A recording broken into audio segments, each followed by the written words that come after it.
Alguns dizem que o purgatório é uma invenção medieval da Igreja Católica. Será que é verdade? O que a Igreja diz a esse respeito?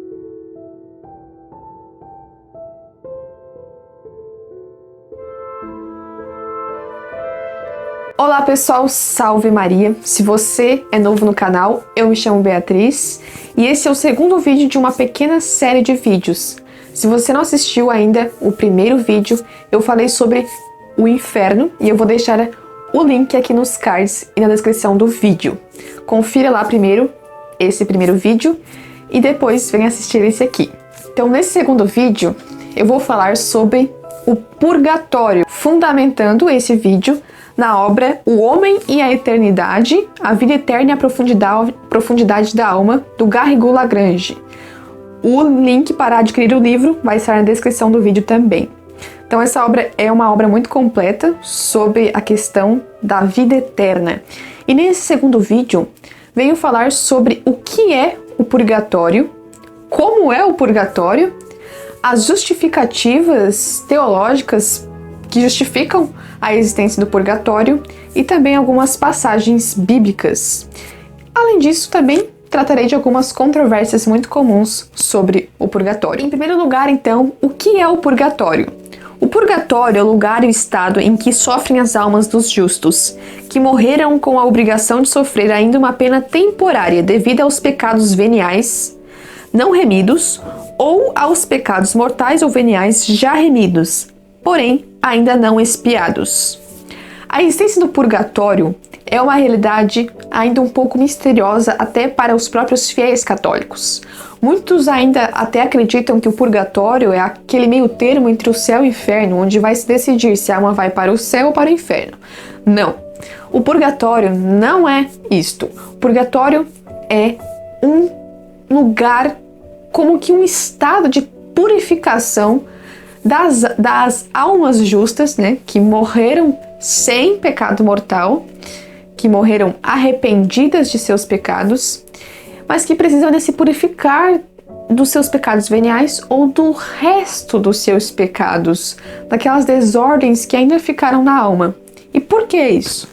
Porque só poderá entrar para o céu, entrar para a glória eterna, aqueles que estão totalmente limpos dos seus pecados. Porque Deus é puramente santo. Então, os pecadores não podem estar na presença de Deus, que é puramente santo, digno e bom. Então, essas almas que estão no purgatório, elas estão esperando a Deus. Elas têm a certeza de que um dia elas vão entrar para a glória eterna, que elas virão face a face a Deus nosso Senhor. Então, diferente do inferno, onde as almas sabem que jamais terão a possibilidade de estar em comunhão com Deus, as almas do purgatório, elas sabem, elas têm esperança, elas esperam Deus, mas elas sofrem. As almas que estão no inferno, elas sofrem. Porém, as almas que estão no purgatório também sofrem, mas de modo diferente. É um sofrimento muito intenso, que pode ser comparado ao sofrimento do inferno.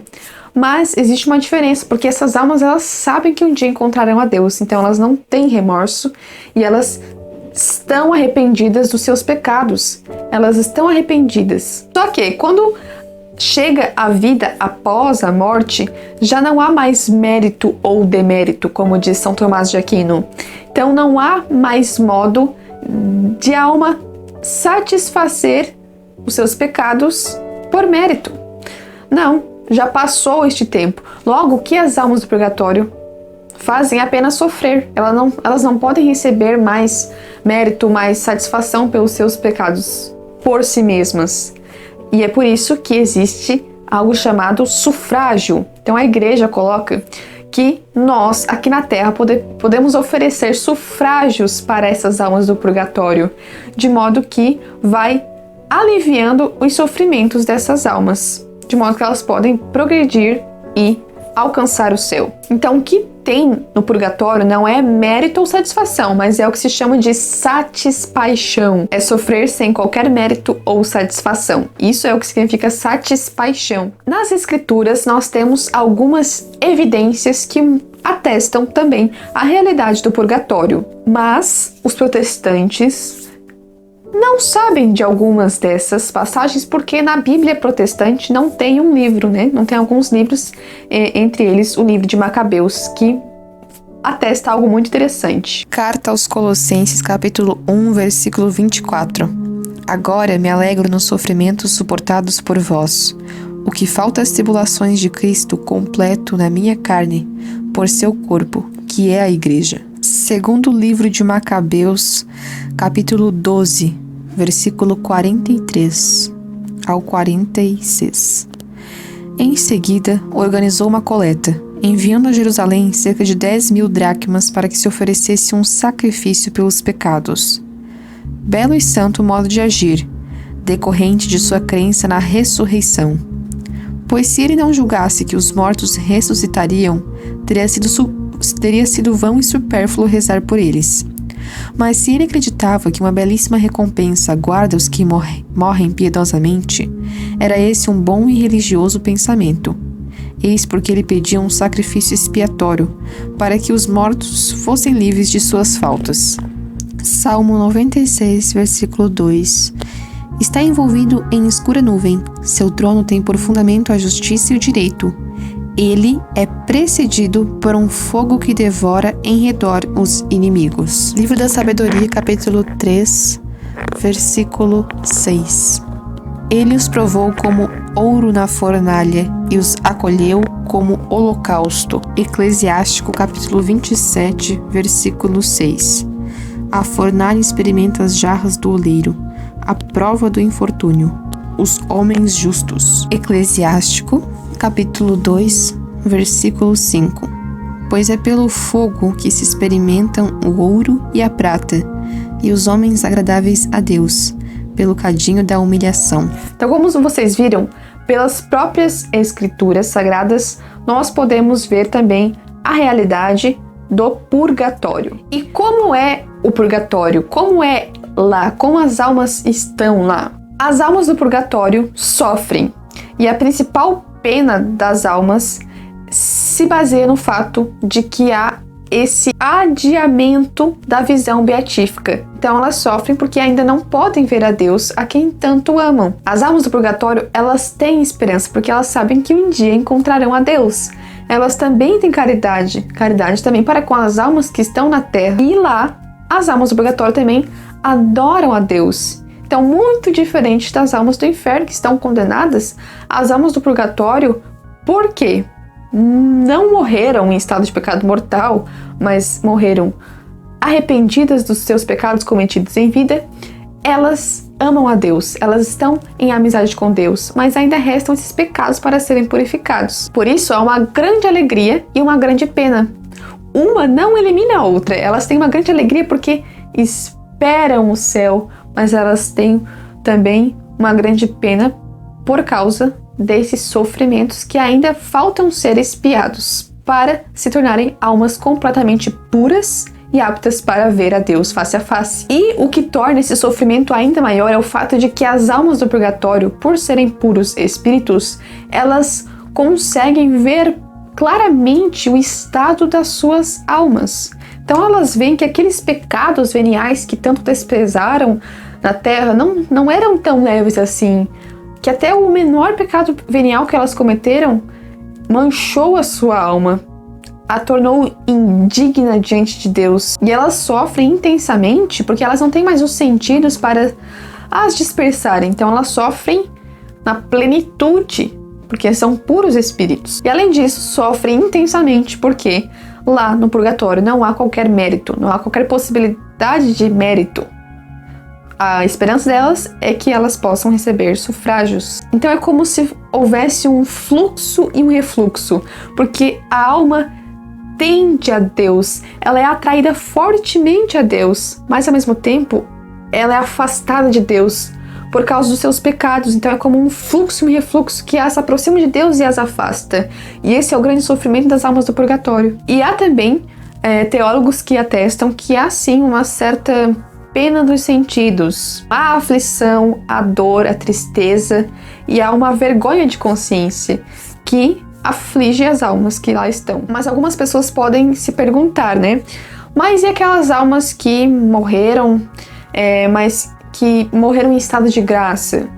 Elas vão para o purgatório? Sim, mesmo que elas tenham se arrependido de todos os seus pecados mortais e veniais, porque existe algo que se chama um resto de pecado, ou seja, é aquelas desordens, aqueles maus hábitos que permanecem na alma e que fazem a alma não ser ainda plenamente pura. Então, existe uma pena temporal que nós precisamos fazer para sermos plenamente libertos de nossos pecados. Então, não basta você arrepender, ter uma contrição perfeita, se confessar. Não, tem que também ser feito a penitência, que é a pena temporal que nós precisamos fazer ainda nesta terra. Às vezes nós não temos consciência disso. Nós não estamos plenamente cientes do que é o purgatório ainda. O purgatório é uma realidade horrível, porque lá as almas sofrem intensamente, né? Os teólogos dizem que o maior sofrimento desta terra não se compara ao menor sofrimento do purgatório. Então, para vocês verem que realmente é um lugar horrível, né? Que as almas sofrem intensamente. Por isso a necessidade de se fazer penitência ainda nessa terra, para que nós possamos expiar os nossos pecados e restos de pecado. E alguns protestantes podem objetar: ora, mas o purgatório não faz sentido, né? Como Lutero já dizia, né? Como negou o purgatório, a Santa Missa, toda essa realidade. Por quê? Não faz sentido porque nosso Senhor Jesus Cristo morreu na cruz, satisfez nossos pecados, então não há mais necessidade de nós pagarmos pelos nossos pecados, porque Jesus já fez isso. Mas como o autor nesse livro também coloca, assim como tantos outros teólogos e padres e santos, os méritos satisfatórios de Cristo não excluem os nossos, mas os suscita para nos fazer trabalhar com Ele, por Ele e nele para a salvação das almas. Isso significa que os méritos que foram perfeitamente satisfatórios de Cristo precisam ser aplicados em nós para serem eficazes. Então não é assim como os protestantes, como Lutero pensava que pronto, Jesus morreu na cruz, então eu posso ter a vida que eu quiser, posso pecar o quanto eu quiser que eu vou ser salvo porque Jesus morreu na cruz. Não é assim, né? A justificação protestante é muito errônea e é por isso que eles negam o purgatório. Porque eles negam a justificação, que não é só pela fé, mas também pelas obras. Então as causas primeiras não tornam inúteis as causas segundas. O fato de Nosso Senhor ter morrido na cruz não vai eliminar ou tornar inútil os nossos méritos. O que falta às tribulações de Cristo completo na minha carne, por seu corpo, que é a igreja. Então nós precisamos aplicar isso em nós. E negar tudo isso é negar a necessidade de reparação. Isso acaba sendo negar a própria natureza de Deus, os próprios atributos de Deus. E a realidade do purgatório, além das suas explicações teológicas, ela pode ser compreendida pela própria razão natural. Por quê? Porque quando a ordem da justiça ela é violada, ela exige uma reparação. É por isso que existem as leis, é por isso que existe a prisão, né? Quando alguém comete um homicídio, ele não fica impune. Por quê? Porque ele violou uma lei. Então, quando o homem viola a lei de Deus, ele tem uma punição. Se ele se arrepende, ele vai para o purgatório. Se ele não tem qualquer arrependimento, a sua consequência é o inferno. Esse é o seu destino. Não por culpa de Deus, mas por sua própria culpa. Então, ou essa reparação é sofrida nesta vida, enquanto ainda nós temos tempo, ou ela é sofrida na outra vida, na vida após a morte, que será ou no purgatório, de modo temporário, ou no inferno, de modo eterno. Então, a pena temporal ela permanece em nós após uma confissão. Assim como Adão, né? Lá nas Escrituras diz que Deus retirou o pecado de Adão, mas ele teve que sofrer, né, nessa terra todas as consequências do seu pecado. E assim nós também precisamos sofrer as consequências do nosso pecado. Então não é assim, eu faço o que eu quero, eu pego quanto eu quiser, eu ofendo a Deus e tá tudo bem porque Deus morreu na cruz por mim. Sim, nosso Senhor morreu por nós. Ele morreu para satisfazer os nossos pecados. Antes não havia qualquer possibilidade de salvação, porque não havia causa primeira. Então, por mais que houvesse causas segundas, por mais que nós fizéssemos penitência, nos arrependêssemos, se Jesus não tivesse morrido na cruz, não haveria salvação. Então, as causas segundas não podem existir sem as causas primeiras, sem a causa primeira. Mas, o fato de existir a causa primeira não torna inútil as causas segundas, que é o fato de nós precisarmos fazer penitência e expiar os nossos pecados. Então, isso justifica a realidade do purgatório. E o que nós podemos fazer pelas almas do purgatório? Porque nós aqui na Terra podemos fazer algo por essas almas. Nós podemos rezar, podemos oferecer jejum, fazer caridade, oferecer o santo sacrifício da Santa Missa pelas almas do purgatório, nessa intenção, como um sufrágio.